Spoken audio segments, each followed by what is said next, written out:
Let's talk to former Labour Party advisor James Robinson, who joins us now. Good morning to you. Good morning. Thank you very much indeed for joining us. Very well indeed. I mean, look, it's still looking very good for the Conservatives, no doubt at all about that.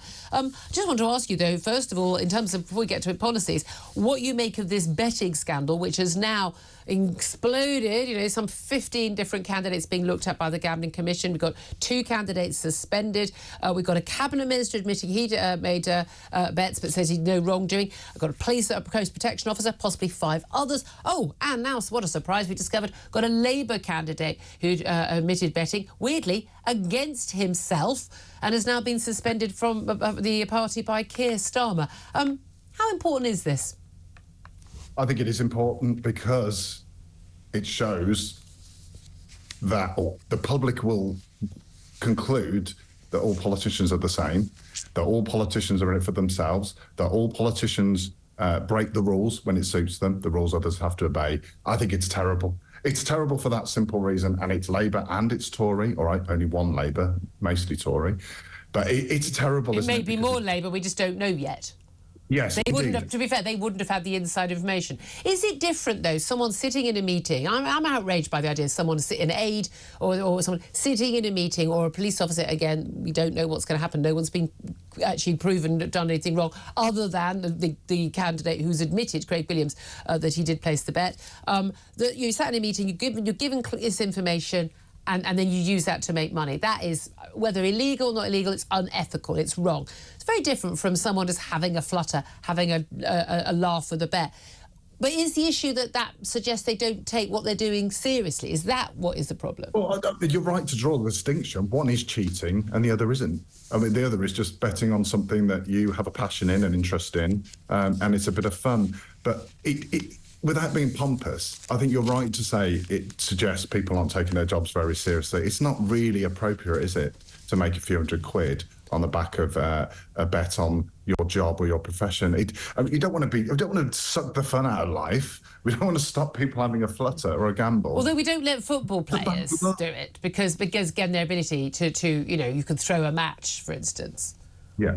Well, look, no, they're not. Let's be clear. No one in the Labour case. They're betting against themselves. What they're going to do, go around persuading everyone in their constituency not to vote for them to win £200. No, that's ridiculous. I mean, there is a difference between using inside information about the date of election and simply having a flutter betting yourself. But the key thing about this, there's an awful lot of policy discussion, but frankly, the manifesto has been out. We knew what was in all the manifestos before they were published. It's 6 weeks. I mean, good Lord, 1 more week to go, and that doesn't, a lot of that stuff, frankly, just goes right over people's heads. People say, yeah, we've heard it all before. Yeah, you say you're going to stop the boats, and you say you're going to sort out the NHS, and you say we're going to have growth. Yeah, I've heard it before. I just don't believe it. That's pretty much what focus groups and people are telling pollsters again and again and again.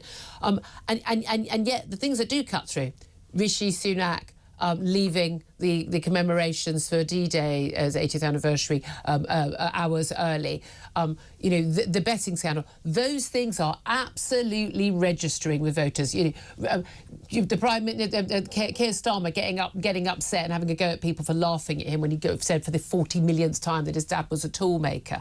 Now, these things, this is what's cutting through. Yeah, no, exactly. I think you're right. Very few people are having a policy debate about how Labour's going to fund 40,000 extra appointments in the NHS and where the money's coming from. That's not what election campaigns are about. Let's be honest. It's not really about policy. It's about trust. It's about who do you trust to run the country well or effectively. That's what it's about. If Labour and Tory MPs are going around placing bets on, it just plays into the narrative. That plays into that. Can I say, by the way, while we're talking, just breaking news for people who are interested, Julian Assange has landed in Canberra in Australia after his plea deal on a Pacific island with a US judge, and he has actually now landed in Australia as, of course, a free man. We'll bring you more details on that later. There's a press conference that we hear from him. But coming back to you, James Robinson, you say it's about trust and everything, and when it comes to trust, a lot of pledges have been made. We're going to see this growth. It's going to change. I mean, the big word we keep hearing from the Labour Party is it's all about change. But even like the Institute of Fiscal Studies, they did their analysis of what is being promised. They're saying, they're actually promising very much. And what you are promising pretty hard to deliver it without taxes going up. A lot of people are saying the cost of living crisis is going to continue with their taxes going up. Latest pledge today, Labour vows to end the 8 a.m. scramble for GP appointments. Apparently they're going to do this by training more doctors.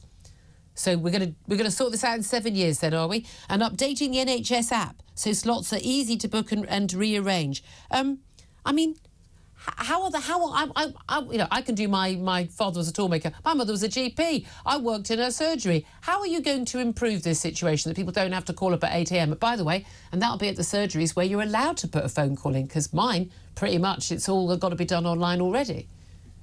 Yeah, well, I mean, look, the proof is in the pudding. I mean, the fact is we've had 14 years of getting worse, haven't we? And that's what I say about trust. The other lot can't be as bad as this lot. That is the feeling in the country. There's no enthusiasm. There's not huge enthusiasm for Labour.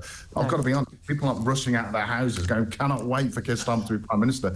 But the other lot have had over a decade. And that's what I mean about trust. Give the other lot a try. And I think you're right. You are right. I understand what you're saying and what the IFS are saying about the promises.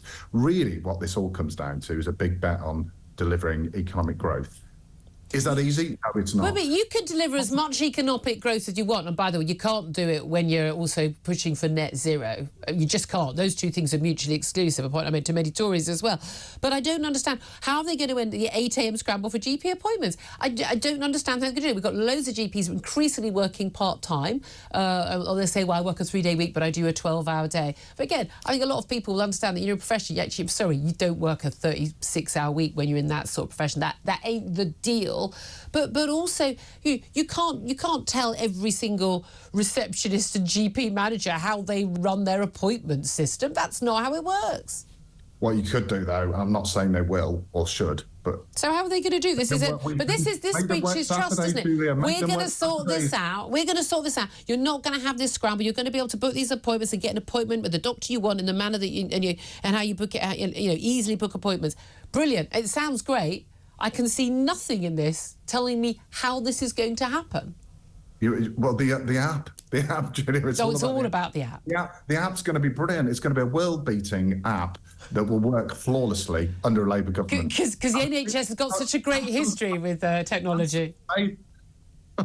I could fax in my appointment, couldn't I? That's what I'm saying. But that does feed into trust, doesn't it? Let's also talk about Nigel Farage, Reform UK leader. Yesterday, he was saying, we've got to, no more money for the French if they're not going to stop these boats. Rishi Sunak, of course, stood there, they paid him to stop the boats. The man you support, Keir Starmer, he's saying, look, we're going to deal with this. We're going to be talking to the French. We're going to have this border command, which already exists, and it's going to be we're going to change things. Get rid of Rwanda. We're going to change things. Nigel Farage saying, just look, we aren't going to give you those hundreds of millions of pounds we give you right now to basically police those borders, because you're not stopping the boats. You're basically allowing these boats, these dinghies, to set off, go to the middle of the channel, and then you hand them over to us. What do you think about that? They're laughing at us. They're laughing at us. The French are waving them off. They're laughing at us. If we're going to give them money, we need British officials in France taking charge of this. That's what should happen. It's happened before. It happened before under the last Labour government, when there was people getting on trains and lorries across the Channel Tunnel. If you remember, we'd solved that. That was solved. It happened to be Labour. The government solved that. We didn't solve that. There are still thousands of people coming in lorries. Far less. There's no. Far less. Yeah. Now they're getting on boats. They've just shifted their mode of transport. You have to have British officials on the French mainland. The French are laughing at us. But it's not just British officials. You need to have people literally patrolling the beaches. There's not that many miles of beaches. You could actually stop this from happening. But the French aren't doing it. And if they're not going to do it, we should do it. Or else it shouldn't have any money. OK. I mean, I'm wondering whether Labour would sign up to that, whether Keir Starmer would do that. Just finally, I want to ask you about this battle, this war of words between Kemi Badenoch and David Tennant, the Doctor Who actor. He said he wanted her to not exist and to shut up at a LGBT Awards ceremony because of her views on trans ideology. He's a massive Labour supporter. Is that the sort of support Labour wants? Well, it's not the sort of language that anyone should use, is it? I mean, you can have a civilised debate, as we are demonstrating now, Jill, and you demonstrate every day. You can disagree passionately without insulting each other. You can be opponents, not enemies. And I just think, all right, maybe he was playing it for laughs, but it's not funny, is it? You can't go around insulting people who have different views from you. And I just think it's wrong. Do you think if someone perceived who was a right-wing supporter, a Tory supporter, or Reform or another party supporter, if they spoke on stage in the same sort of with similar style event, but some right-wing event apparently, and they spoke about a black or Asian female prominent Labour politician, do you think it would have just passed without comment for a few days, as it has? Well, I don't think it has. Well, we're talking about it now. This happened on Friday. It was so insignificant in that room. It didn't come out until yesterday. Yeah, well, it did, and I'm glad it did, because he should be held accountable for languages, and he should apologise. Okay. Simple as. James Robinson, great to talk to you, former Labour Party advisor. Thank you for that. Love to hear your thoughts again on Kemi Badenoch and her battle with David Tennant. He said he wanted her to not exist and shut up because of her views on trans ideology.